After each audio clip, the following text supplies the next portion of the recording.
함께 일어나셔서 67장 찬송을 부르시겠습니다.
사랑과 긍휼이 풍성하신 하나님, 오늘도 저희들을 주님의 품으로 불러 모아주시고 상처난 곳 싸매어 주시며 줄인 영혼을 생명의 말씀으로 채워주시니 참으로 감사합니다.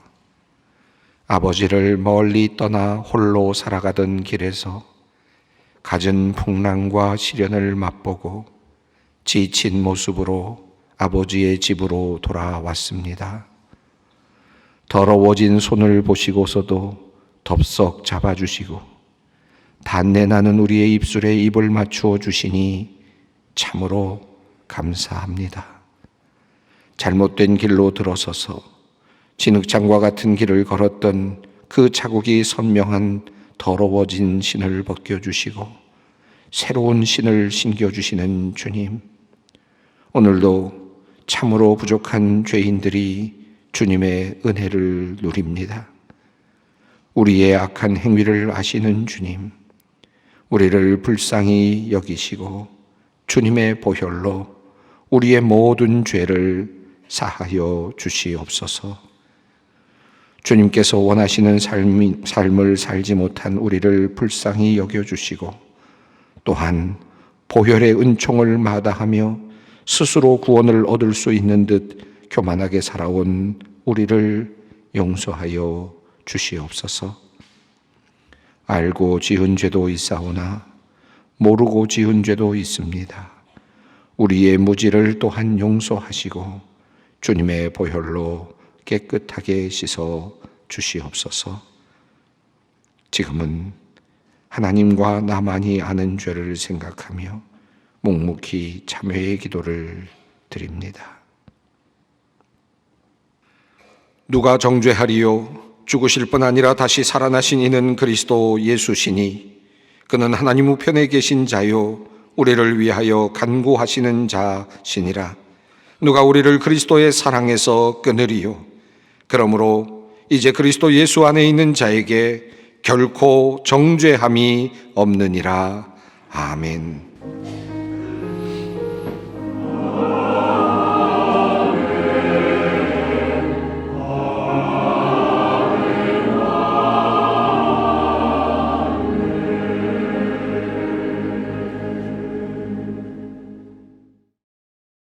하나님께서 오늘 우리에게 주시는 말씀은 신약성경 누가복음 18장 18절로 23절 말씀입니다.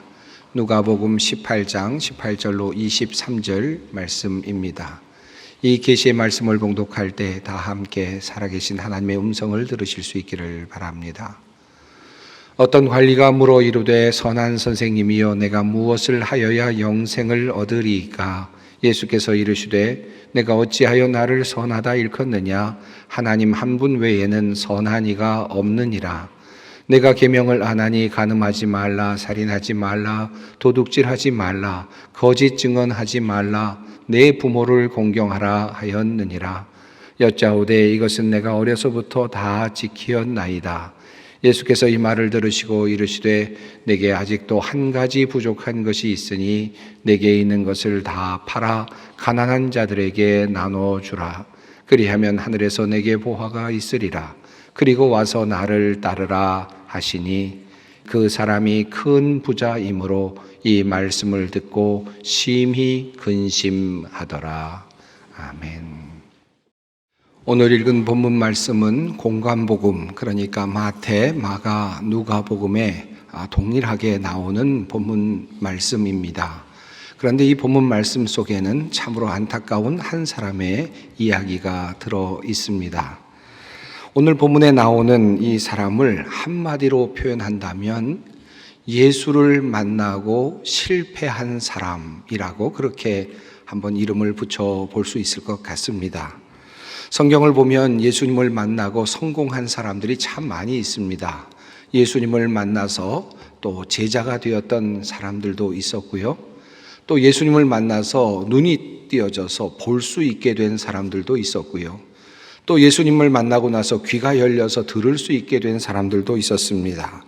귀신 들린 사람들은 온전한 사람들로 회복이 되기도 하였고, 또 세리였던 삭개와 같은 사람들은 새로운 삶을 살아갈 수 있게 되었습니다.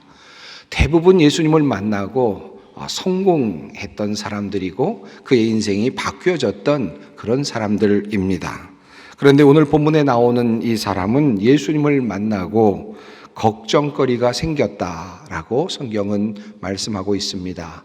이 말씀을 듣고 심히 근심하더라.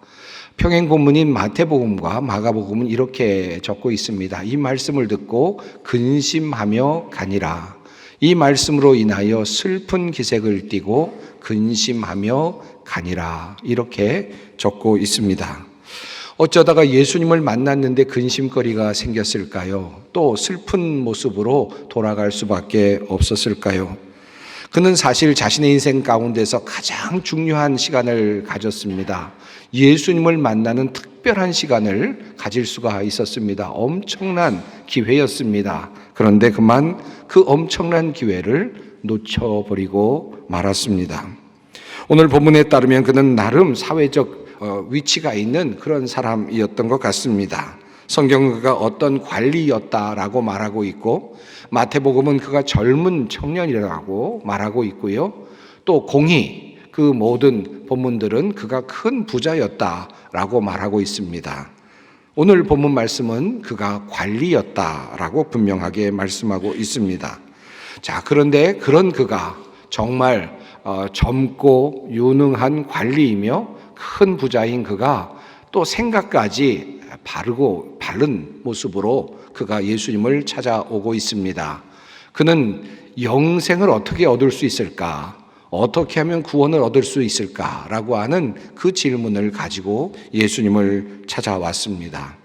어떻게 해서 이런 일이 일어나게 되었습니까? 이렇게 좋은 질문을 가지고 왔고, 그리고 좋은 사람이, 아주 대단한 사람이, 젊은이가 예수님을 찾아왔는데 어떻게 근심을 하며 돌아갈 수밖에 없었을까 하는 것입니다.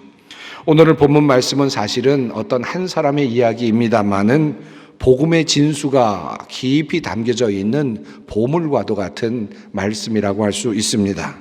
이 이야기는 우리가 어떻게 해서 구원을 얻을 수 있을까, 그리고 어떻게 하면 영생을 얻을 수 있을까에 대한 예수님의 귀한 답변이 들어있는 말씀이기도 합니다. 이 말씀을 조금 더 깊이 살펴보도록 하겠습니다.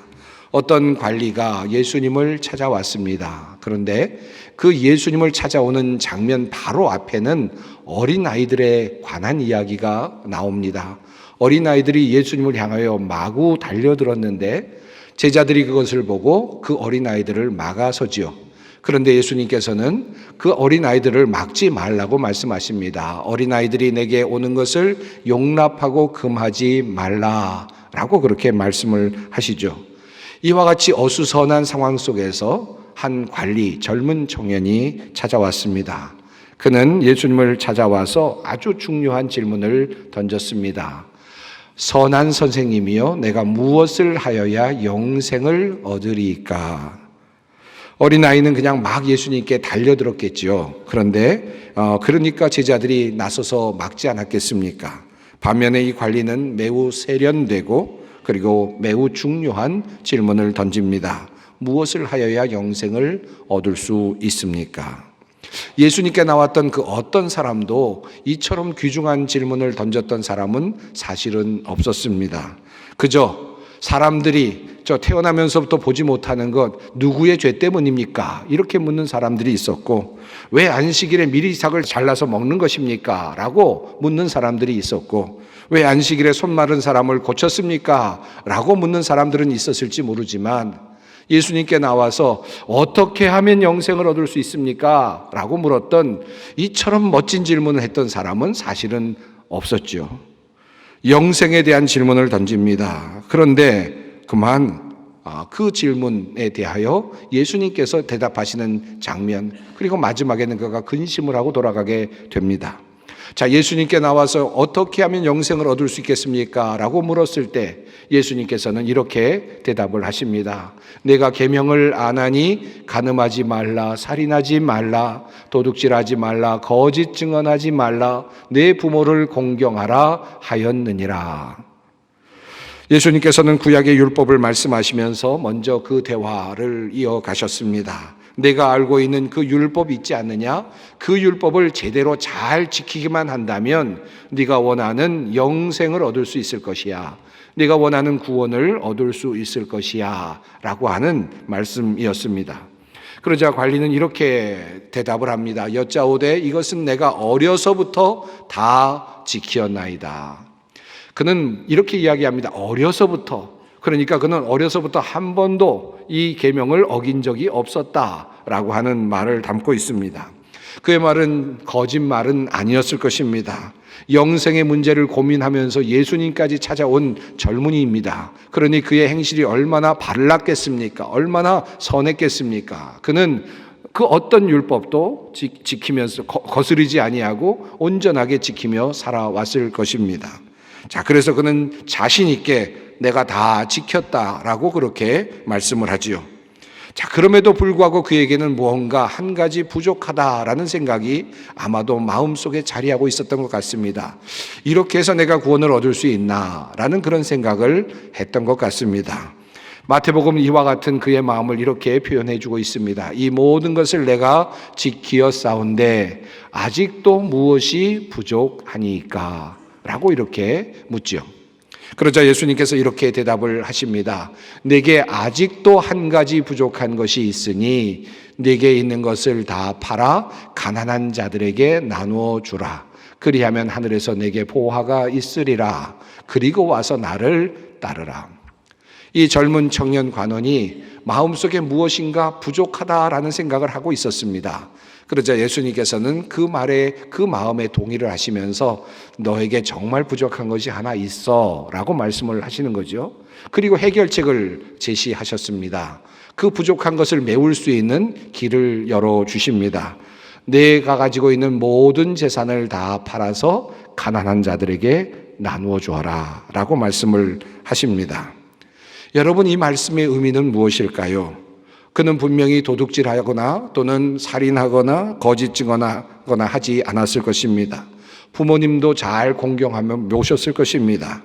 그럼에도 불구하고 부족한 것이 있는데 이것은 바로 내가 가지고 있는 재산이다 라고 하는 말씀입니다. 영생을 얻기 위해서 너는 너를 위한 재산이 있어서는 안 된다라는 말씀이죠. 너를 위한 재산을 모두 없애야 된다라는 말씀이겠습니다. 자, 그렇다면 이 말씀의 뜻은 무엇입니까? 가난한 사람들은 영생에 가까이 있다라는 말씀일까요? 요즘 여기저기서 볼 수 있는 노숙자들이나 또는 거지와 같은 생활을 하고 있는 사람들은 영생에 들어갈 자격을 얻은 사람들이라는 말씀일까요?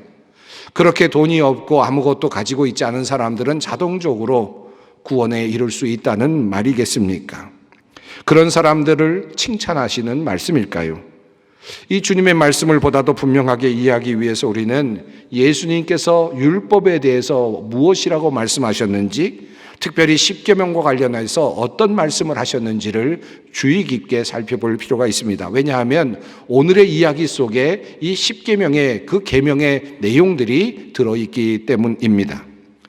유명한 말씀이고 늘 우리가 생각하고 상고하는 말씀입니다. 예수님께서 산상에서 수훈으로 모든 사람들에게 말씀하여 주셨던 마태복음 5장에 이 귀한 말씀이 있죠. 옛사람에게 말한 바 살인하지 말라. 누구든지 살인하면 심판을 받게 되리라 하였다는 것을 너희가 들었으나 나는 너희에게 이르노니 형제에게 노하는 자마다 심판을 받게 되고 또 간음하지 말라 하였다는 것을 너희가 들었으나 나는 너희에게 이르노니 음욕을 품고 여자를 보는 자마다 마음에 이미 간음하였느니라. 예수님께서는 이 자리에서 모든 사람들 앞에서 율법을 다시 상기시키시면서 그 율법을 예수님의 관점에서, 하나님의 아들이신 그 관점에서 다시 그 율법을 해석해 주셨습니다. 옛적에 너희가 살인하지 말라는 말을 너희가 들었거니와 옛적에 너희가 간음하지 말라는 말을 선지자로부터 들었거니와 모세로부터 들었거니와 나는 너희에게 말한다. 하나님의 권위로, 하나님의 아들의 권위로 예수님께서는 그 율법을 본래 의미를 다시 해석해 주셨습니다. 그리고 그 예수님께서 해석해 주신 그 율법의 본래적 의미, 하나님의 의도는 살인하지 말라라는 말의 그 본래적 의미는 너희가 노하지도 말아야 된다라는 말씀이라는 것을 알려주셨죠. 간음하지 말라라는 말씀을 너희가 들었지만 음욕을 품는 자마다 이미 간음하였다라고 말씀하시면서 이것이 하나님께서 말씀하시는 간음하지 말라는 말씀의 본래 의도, 뜻이다라는 것을 밝히 보여주셨습니다. 자, 이렇게 해석을 하게 된다면 어느 누가 율법을 지킬 수 있겠습니까? 어느 누가 감히 율법을 완성했다라고 말할 수 있겠습니까? 사실 그렇습니다. 예수님께서 산상에서 말씀하신 이 말씀의 본질은 바로 어느 누구도 율법으로 자신의 구원을 이룰 수 없다라는 말씀을 하고자 하심이었습니다. 바로 이것이 주님의 본래 의도였습니다. 자, 이러한 예수님의 그런 기준, 율법을 향한 기준을 가지고 이 청년 관리와 이야기 나눈 이 상황을 한번 생각해 보십시다. 그는 지금 재물이 많이 있다라고 합니다. 그는 큰 부자라고 말합니다. 자, 그런 상황 속에서 율법을 예수님의 관점에서 한번 다시 적용해 보십시다. 레위기서에 이런 말씀이 있습니다. 내 이웃 사랑하기를 내 자신과 같이 사랑하라. 나는 여호와이니라.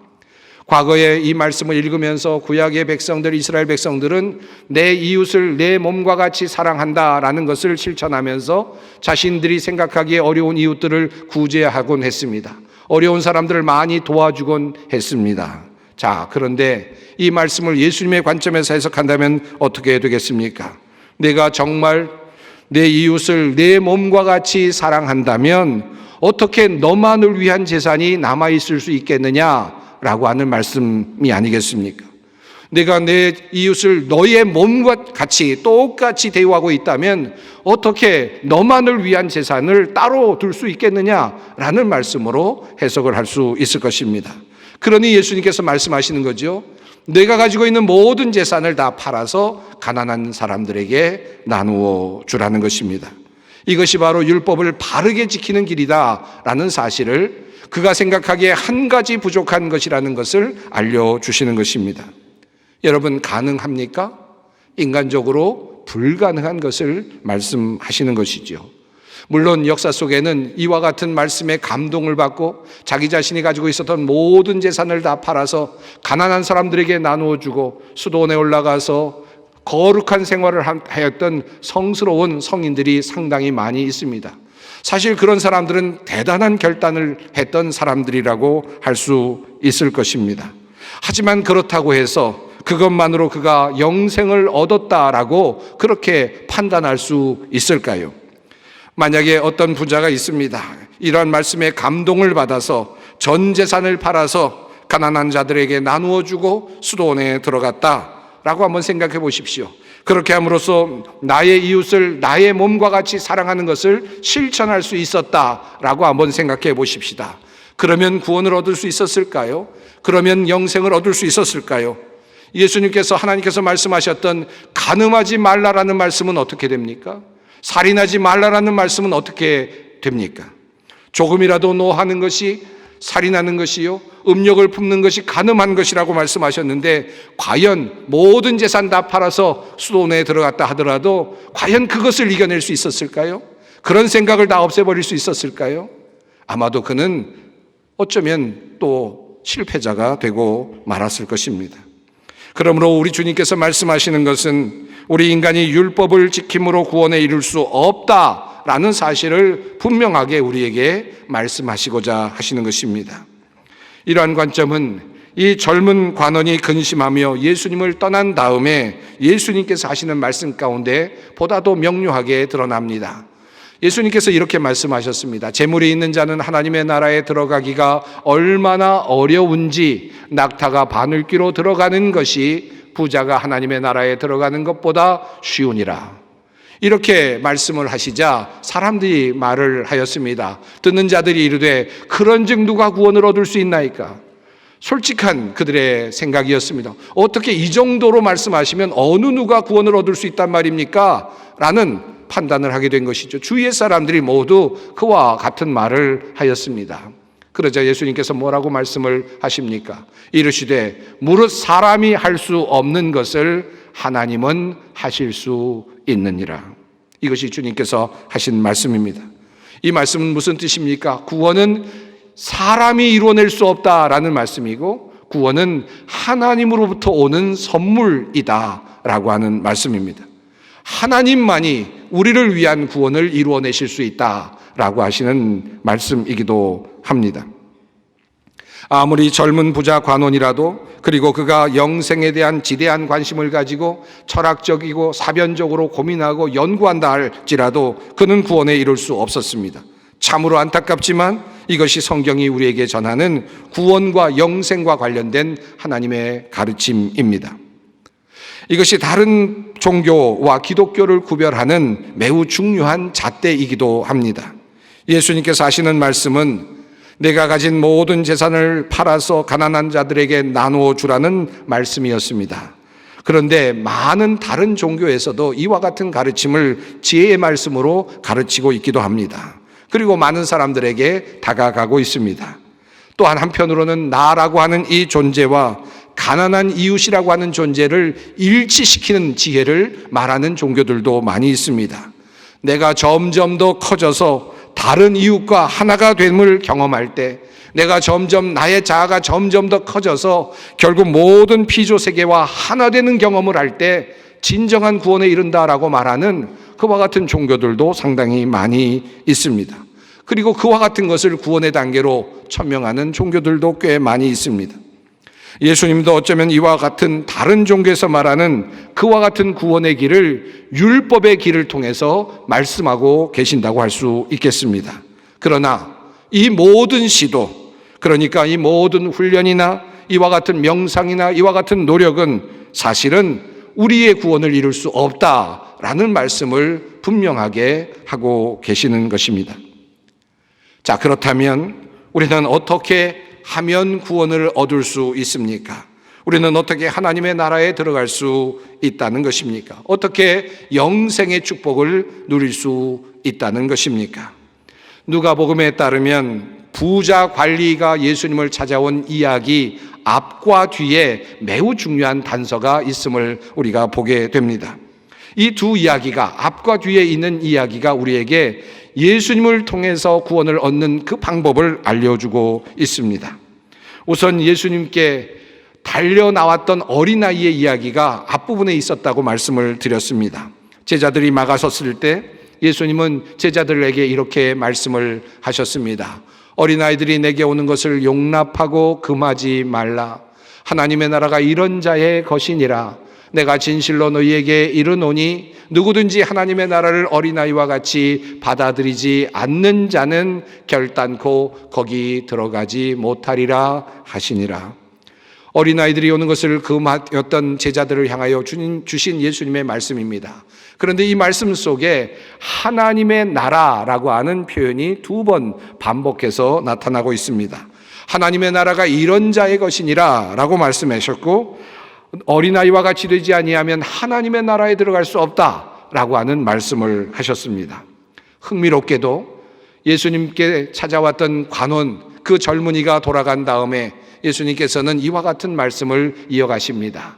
재물이 있는 자는 하나님의 나라에 들어가기가 얼마나 어려운지 낙타가 바늘귀로 들어가는 것이 부자가 하나님의 나라에 들어가는 것보다 쉬우니라 말씀하셨습니다. 여기에서도 하나님의 나라라고 하는 표현이 2번 반복해서 사용이 되고 있습니다. 자, 그러니까 이 이야기의 흐름을 보면 두 이야기가 하나님의 나라라는 관점에서 연결되고 있음을 볼 수 있습니다. 어린아이들이 예수님을 향하여 달려왔습니다. 그런데 예수님께서 말씀하시기를 하나님의 나라는 이런 자들의 것이다. 이런 자들이 하나님의 나라에 들어갈 수 있다 라고 말씀을 하셨는데, 정말로 점잖은 모습으로, 그리고 관원의 옷을 입고, 그리고 부자의 티를 내면서, 그리고 너무나도 멋진 사변을 하면서 어떻게 하면 영생을 얻을 수 있을까라는 고민을 하면서 찾아왔던 그 젊은 청년을 향하여서는 도리어 그가 하나님의 나라에 들어가기가 얼마나 어려운지에 대해서 말씀을 하고 계시는 것입니다. 2가지가 비교가 되고 있는 것입니다. 너희가 어린아이와 같이 되어야 한다. 어린아이와 같이 하나님의 나라를 받들어야 된다라고 하는 이 말씀은 어린아이라고 하는 생물학적인 어떤 모습, 육체적인 모습 또는 정신적인 상태를 의미하는 것은 아닐 것입니다. 그런 사람만이 하나님의 나라에 들어갈 수 있다라는 뜻은 아니죠. 어린아이와 같이 하나님의 나라를 받드는 자라고 하는 말의 뜻은 그렇다면 무엇이겠습니까? 누가 하나님의 나라에 들어갈 수 있다는 말입니까? 많은 재물을 가지고 그것을 가난한 사람들에게 나누어 주는 그와 같은 방식으로 구원을 얻는 것은 불가능에 가깝지만, 그러나 하나님의 나라를 어린아이와 같이 섬기는 자는 쉽게 하나님의 나라에 들어갈 수 있다라고 하는 말씀 아닙니까? 자, 그렇다면 어린아이와 같이 하나님의 나라를 받드는 그 모습은 어떤 것입니까? 주님은 앞서 이렇게 말씀을 하셨습니다. 같은 내용을 이렇게 말씀하셨죠. 어린아이들이 내게 오는 것을 용납하고 금하지 말라. 하나님의 나라가 이런 자의 것이니라. 누구에게 오는 것입니까? 내게 오는 것을 막지 말라. 예수님에게 달려나오는 그 모습, 그것을 막지 말라. 예수님에게 달려나오는 그 행위가 바로 어린아이와 같은 것이고, 예수님에게 달려나오는 그 행위야말로 어린아이와 같이 하나님의 나라를 받드는 것이다 라는 말씀을 하고 계시는 것입니다. 하나님의 나라는 세련되고 멋지고 예의 바르고 선하고 정중한 태도를 통해서 얻게 되는 것이 아니고, 하나님의 나라는 예수님께 달려나오는, 아니 무작정 달려나오는, 그래서 제지할 만큼 달려나오는 어린아이와 같은 태도 속에서 하나님의 나라는 주어진다라는 말씀입니다. 예수님께 달려나오는 것이 왜 우리에게 구원을 줄 수 있다는 말씀입니까?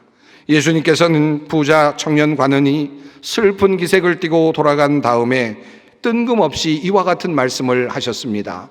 보라, 우리가 예루살렘으로 올라가노니 선지자들을 통하여 기록된 모든 것이 인자에게 응하리라.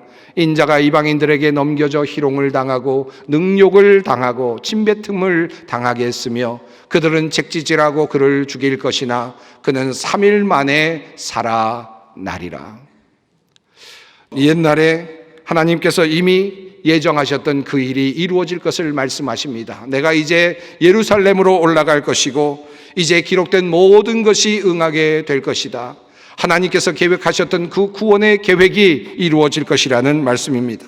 예수님께서 올라가셔서 희롱을 당하시고 채찍질을 당하시며 그리고 죽임을 당하실 것이고 사흘 만에 다시 살아날 것이다 라는 말씀입니다.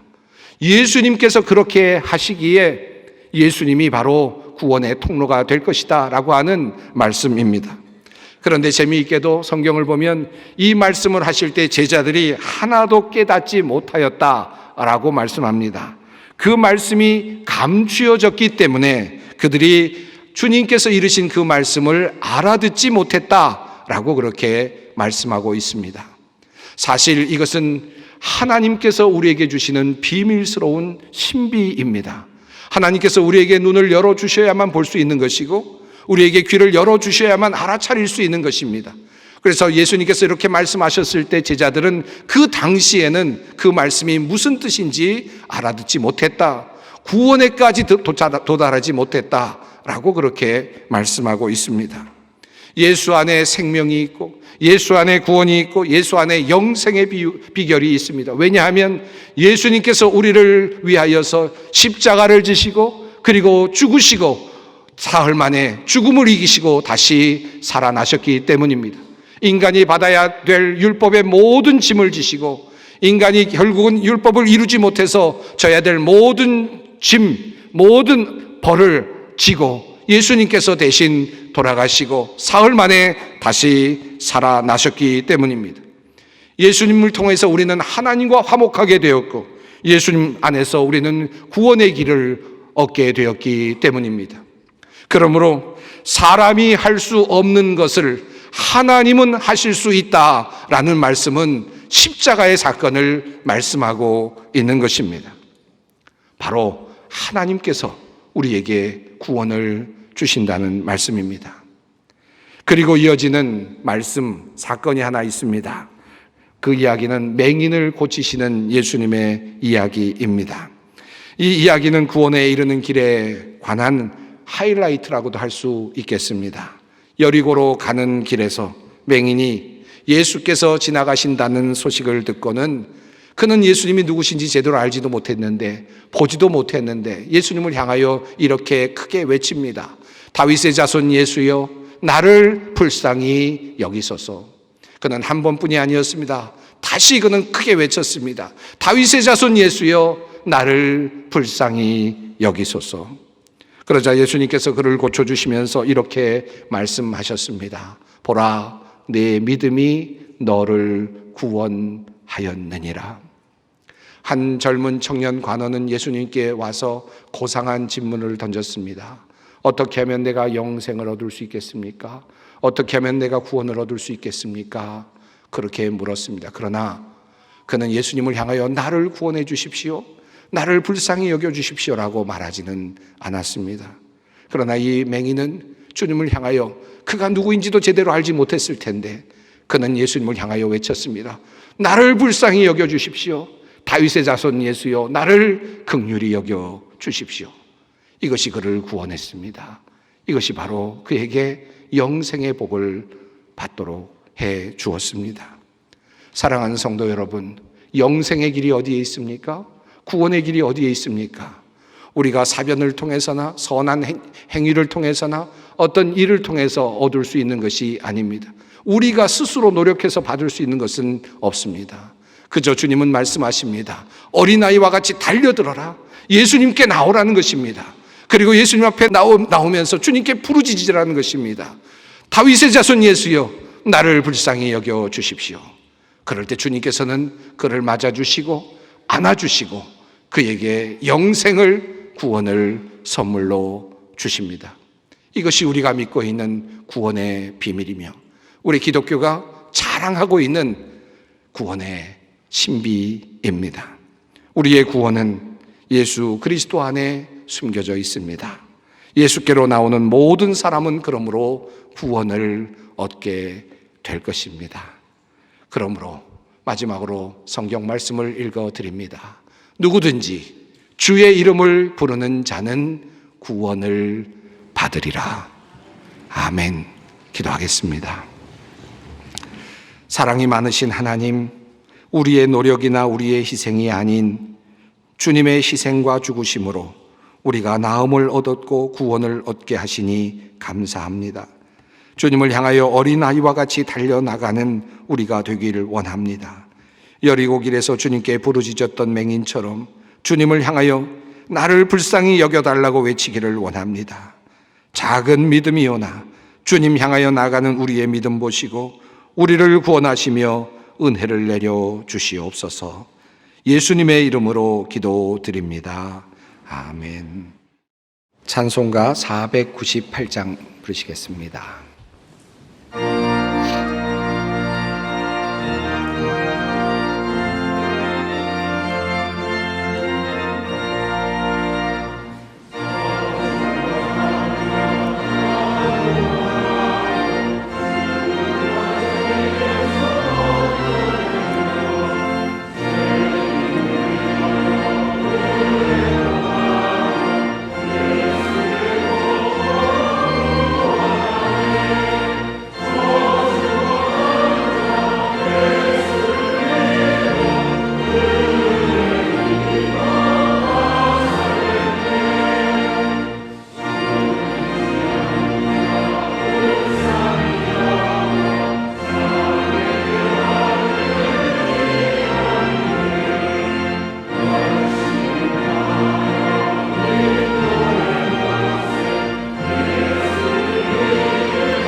우리 주 예수 그리스도의 은혜와 하나님의 사랑과 성령의 교통하심이 너희 무리와 함께 있을지어다.